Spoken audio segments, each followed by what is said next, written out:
In every village, in every forgotten town, there are places where the sun seems reluctant to shine. Places where day lingers, but never feels safe, where night falls, but never feels complete. These are the places that exist between light and shadow.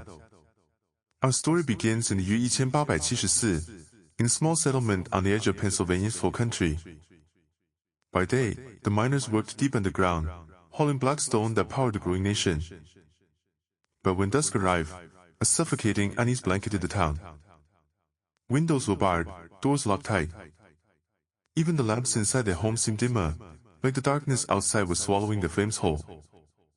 Locals whispered about a thin figure that moved through the streets at twilight. Neither man nor beast, it never revealed its face. Some claimed it was a miner who had died in a cave collapse, forever trapped between the sunlight above and the darkness below.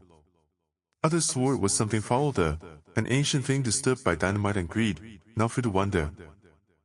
Children were warned, never linger where the sun touches the horizon, for that is the hour when the shadow walks. One evening, a young boy named Samuel Grady ignored the warning. He lingered near the abandoned shaft, chasing fireflies as the daylight began to fade. The miners later said they heard him scream, echoing down into the earth, a scream that cut off too quickly. By the time they found him, Samuel's body was intact, but his skin was cold, his eyes wide open, staring at something only he had seen.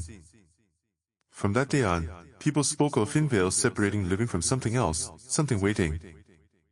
When the sun dipped low and first stars appeared, the line between safety and peril blurred. The town came to know this hour as the crossing. But here is the truth no one dares to say aloud. What haunts us does not always live in the dark. Sometimes, it waits in the glow of the last light, where shadows grow long and reach for us like fingers. So remember this.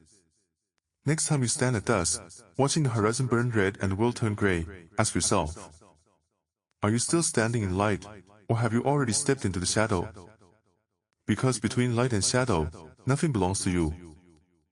For weeks after Samuel's death, the town of Briar Hollow lived in a state of trembling silence. Church bells rang each evening, not for worship, but as a warning, the hour of the crossing had come.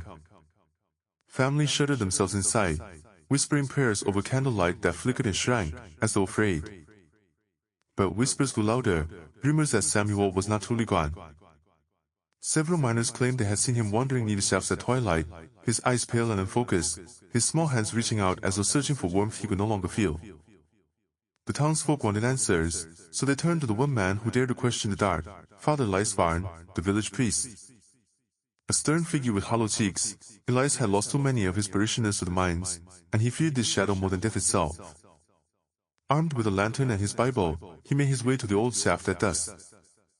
They say his footsteps slowed as the last light bent and twisted across the earth. His lantern flame guttered, shrinking as though pulled toward the mouth of the shaft. And then, silence. Not the silence of peace, but a silence so complete it devoured the sound of his own breathing. From the black opening, Elias swore he saw movement. A boy as silhouette. Samuel. But the child's body was wrong, stretched, thin, the shadow behind him moving faster than his own steps. And then the priest heard it. Not words. Not language. But a sound like stone cracking under pressure, like lungs trying to breathe after drowning. When Elias staggered back into town at dawn, his hair had turned white. His hands trembled as he told the people, what stands between light and shadow is not a ghost. It is a hunger. It feeds on what lingers too long at dusk. And Samuel is only the beginning. The villagers listened, but some dismissed him as broken, mad from grief. Still, the warning spread. No one walked at twilight.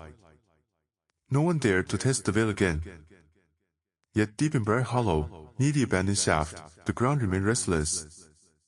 And to this day, travelers report strange things at sunset, children's laughter with no source, lanterns snuffed out by invisible hands, and the sound of footsteps just behind them, keeping pace until the darkness is complete. So beware the hour between day and night. For when the sun fades, the shadow stirs. And what waits there does not let go. Years passed, and Briar Hollow slowly withered. The mine closed, families fled, and the town's name was erased from maps. But abandonment did not bring peace. It only gave the shadow more room to grow. Travelers on the old road began reporting strange incidents, horses refusing to move at dusk, lanterns failing without explanation, and a feeling of being watched by something crouched just beyond reach of sight. In 1901, a survey team was sent to chart the coal veins left behind. They pitched camp at the edge of a hollow. On the second evening, one of the men, Arthur Keene, walked toward the shaft to relieve himself. His companions never saw him return. When they searched, they found only his boots, lying neatly side by side at the threshold of the mine. The rest of the team left before dawn, swearing they heard Arthur calling from underground. But his voice was wrong, too hollow, too stretched, like it echoed from both below the earth and just behind their shoulders at the same time. By the time the Earth-th century rolled in, Briar Hollow was a ruin. Yet the legend of the crossing spread far beyond Pennsylvania. Folklorists collected stories from towns all across America, and they found a disturbing pattern. In Kansas, children spoke of a woman in gray who walked the wheat fields at dusk, her face always turned away. In Georgia, farmers warned of a black hound that appeared only at twilight, its shadow far larger than its body. In Maine, fishermen swore that at the last light of day, the sea itself whispered names of those who would not live to see morning. Different faces, different voices, but always the same moment, the hour when light and shadow overlap. Folklorists began to wonder, was this just a story that traveled with frightened settlers, or was there truly something ancient, older than land itself, feeding on the fragile line between day and night? The most chilling account came in 1937, when a young anthropologist named Miriam Cole ventured into the ruins of Briar Hollow. She wrote in her journal, "The sun has set. My lantern refuses to burn brighter. Something moves along the tree line, but I cannot see its form. Only its outline, stretched, elongated. And I fear, when life fades fully, I will see its face." Her journal was found weeks later, lying in the dirt outside the shaft. No trace of Miriam was ever recovered. And so the question remains, whispered in fearful tones wherever the legend is told. Is the shadow bound only to Briar Hollow, or is it waiting everywhere, patient and hungry, wherever twilight lingers too long? The answer may already be following you.